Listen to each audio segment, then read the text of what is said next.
Yeah.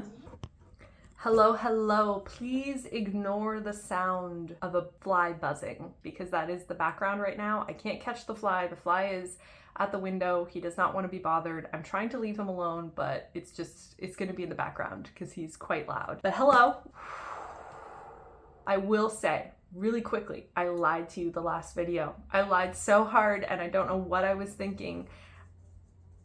I said something along the lines of there are no villains in this story, but I forgot how much of an asshat Anatoly is. He sucks. He sucks so hard. I hate him. I think he's terrible. I think bad things deserve to happen to him. I'm just kidding. That's a little extreme, but I really don't like his character, and he really is a villain, and he is a deep villain.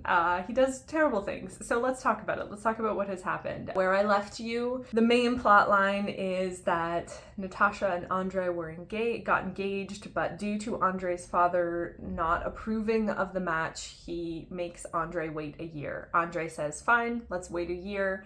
Natasha, let's not tell anybody. Let's keep it a secret so that you are free to deny me if need be. You're free to move on if need be. Andrei basically leaves for a year, leaves Natasha, who is a teenager at this point. She's 17 years old, alone and confused. Natasha's an interesting character, and it's one of those things that I would love to delve into more. But just for the sake of time, Tolstoy doesn't write women very well, in my opinion. I don't really like his women. I like his women. I don't like the way he writes women. I don't like what he says about women and women's duties. We are given such strong male characters in this book. We have Pierre, we have Andrei. Pierre Bezukhov is probably one of my favorite characters of all time in literature across the board. I love him desperately. I root for him. He's so well-rounded. I love his arc. I love so much about him. He is such a good character. So it is very, very jarring to have a character like Pierre and then a character like Natasha, who is naive, who is spoken about in a way that is just so condescending.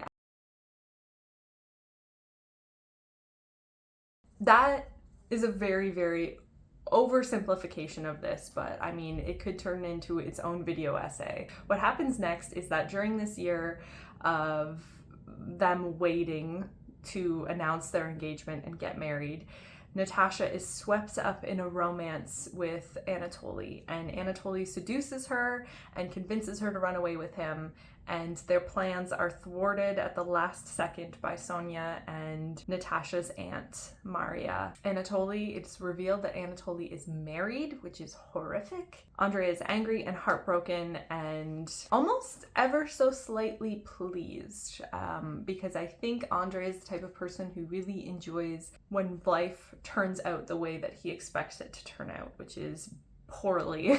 Pierre goes to speak to Andrei, and Andrei tells him it truly is over and there's no forgiving Natasha. And then Pierre goes to Natasha, and we have one of the most beautiful scenes in the entire book, which is Pierre's confession of love and adoration to Natasha that again is grounded in a natural moment, a natural phenomenon, which is the Great Comet of 1812. Natasha is incredibly sick and she has poisoned herself and she is recovering, but she's very, very frail, and she begs Pierre to ask Andrei to forgive her, and she knows that nothing will ever be fixed, but she just wants him to forgive her for her mistakes. And Pierre suddenly feels incredibly sorry for her and is swept up in his feelings. He says something nice to her and she says, "Don't speak to me like that." And Pierre says, Stop, you have your whole life ahead of you." And Natasha replies, "No, it's all over for me."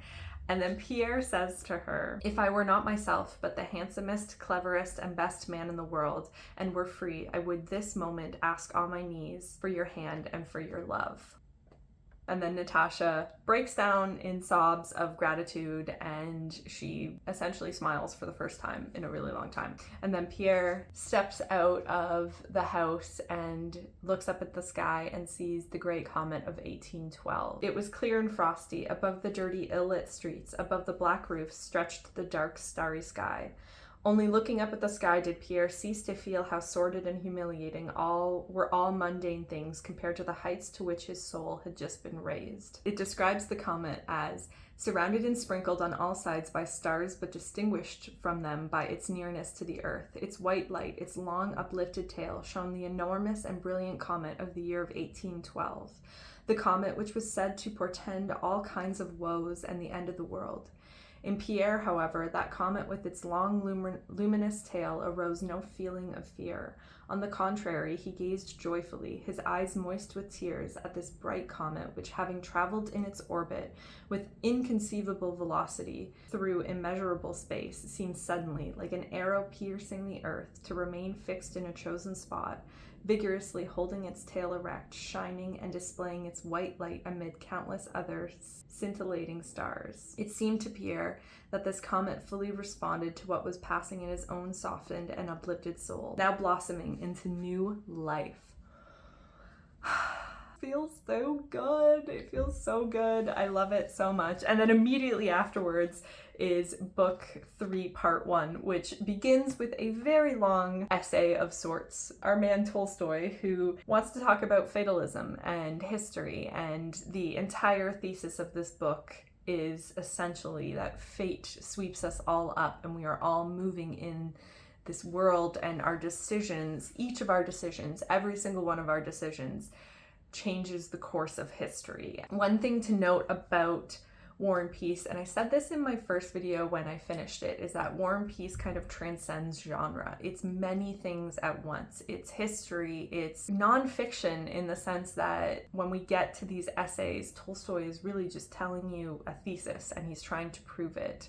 In the second half of the book, the nonfiction part really shines through. Tolstoy is taking me on a bit of a journey, but I love it and I agree with what he's saying and I agree with his ultimate thesis. It's really good. I really like it. Some people do not like these tangents that Tolstoy takes you on. Some people want to go back to the main story, and that's fair. I just find that I really love the study of history and I really love talking about the study of history. Tolstoy does a fantastic job with proving his point. Now, does he go on and on? Yes, he will return to this point again and again, and you, by the end of this book, will say, my goodness, I understand your point. But for now, I'm really enjoying it. And then one other thing I just very briefly wanted to talk about was we are getting more of Maria, who I love Maria so much. Maria is Andrei's sister, and we're starting to get more of her story. She has a very negative encounter with Natasha, who goes to visit while she's still engaged to Andrei. You see how cruel Maria's father is to Maria, and you see her quite miserable and wanting to get out of her life. That's kind of where we leave her a little bit, and I know what's going to happen next with her, and I'm very excited because I just really like her character. I don't know why. She's just good. She's a good character. Also, what an amazing floppy edition. Big fan.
Hello, get cozy. This is gonna be a long update. First and foremost, look at how far into it I am. I have read all of this. It's crazy. It's so crazy to me. So I have officially gone over the 100-page mark. I am on page 100. I have officially gone over the 1,000-page mark. I am on 1028. That is the page that I'm on. That is book 4, part 1. Chapter 8 is the next chapter that I'm going to read. And I feel like it's been a long time since I've updated. So let's do the quickest summary of all of the pages that I have read. What has happened? We have gone back to war with these characters. The French got further into Russia. We saw the Battle of Borodino, I believe is how you would pronounce it. And in that battle, Andre is gravely wounded. Pierre is on his own little quest. He realizes his love for Natasha with a completely beautiful confession. Tolstoy steps out and starts talking to the reader about fatalism and the idea that no one man can be blamed for historical events, and that we are all on this kind of propulsive path and everybody is a part of this great cycle of life and history. And truly, this page, I just highlighted everything because it is just written so well. And the way that he talks about war and how war occurs and how it is the fault of humanity as a whole. He says, millions of men renouncing their human feelings and reason had to go from west to east to slay their fellows, just as some centuries previously hordes of men had come to the east to the west, slaying their fellows. Man lives consciously for himself, but it is an unconscious instrument in the attainment of the historical universal aims of humanity. And Prince Andre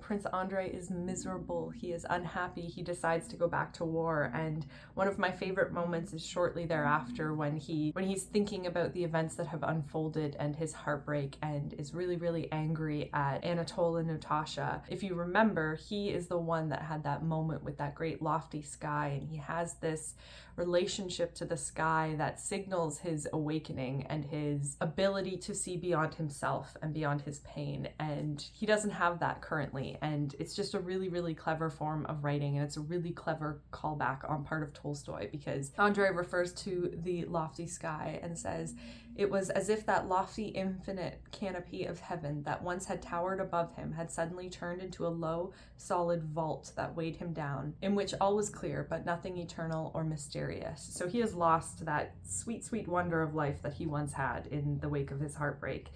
And he goes off to war. He gets gravely injured at war. That's kind of where we are right now. There is so much plot that happens. The other thing that has happened, or that is starting to happen, is Nikolai and Maria are developing a relationship. They have met a number of times, and Nikolai is falling in love with Maria, and Maria is in love with Nikolai, and there are circumstances beyond their control currently that are keeping them apart. And it's just so wonderful to continue on with Nikolai's arc. I really enjoy his character and the way he develops, and how through subtleties you feel him growing up on these pages, becoming a good man.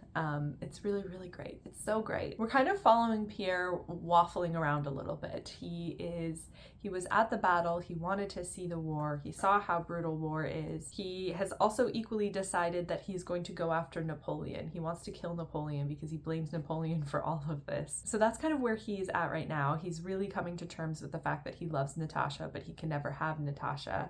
And oh, the passages in that moment are equally as beautiful. I love them so much. I know what's gonna happen next, and it's gonna rip my absolute heart out, but I am loving it. I will say that it's just incomprehensible to me how easy it is to read this book, and how it does not feel like I've read this much.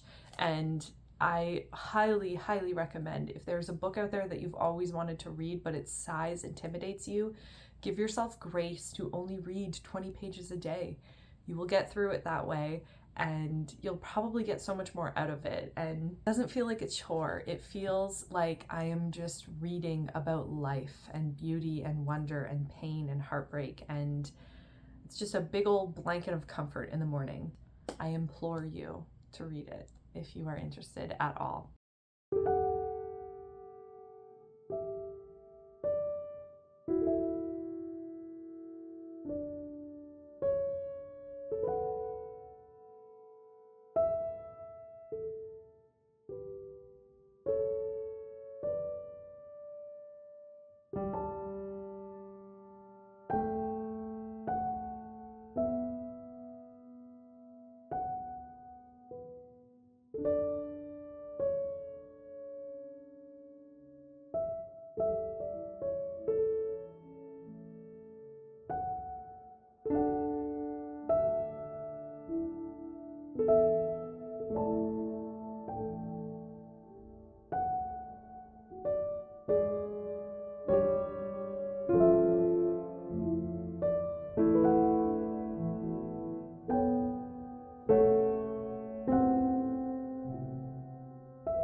almost just over 100 pages left.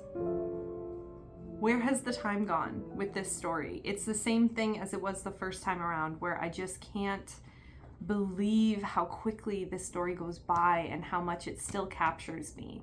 And I'm so excited to finish it, because those last 100 pages, they pack a punch. So much character development, so much happens, and my characters that I've fallen deeply in love with settle, and the cycle of life continues, and it's very beautiful. I just love this story so much, and I have so many feelings about it, and reading it again for the second time just has only solidified the fact that I'm probably going to read this book multiple times throughout my life, happily so. It's so wonderful, and I'm excited to read different editions too, because I feel like the translation between this one and the one that I read previously are vastly different. Not too different, obviously, the story remains the same, but some of the writing is different and some of the phrases are different than what I remember, and it's exciting to get different translations of books.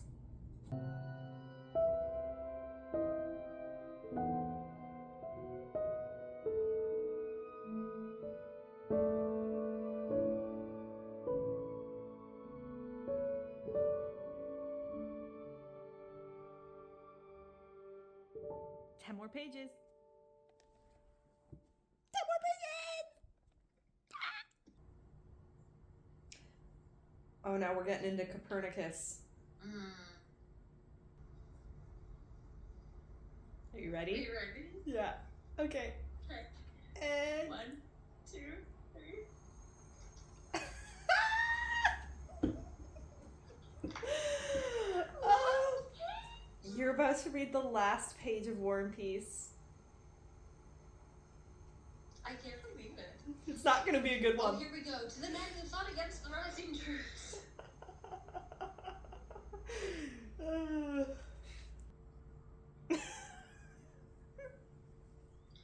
In the present case, it is similarly necessary to renounce a freedom that does not exist and to recognize a dependence on which we are not conscious. The end. Fate, bitch!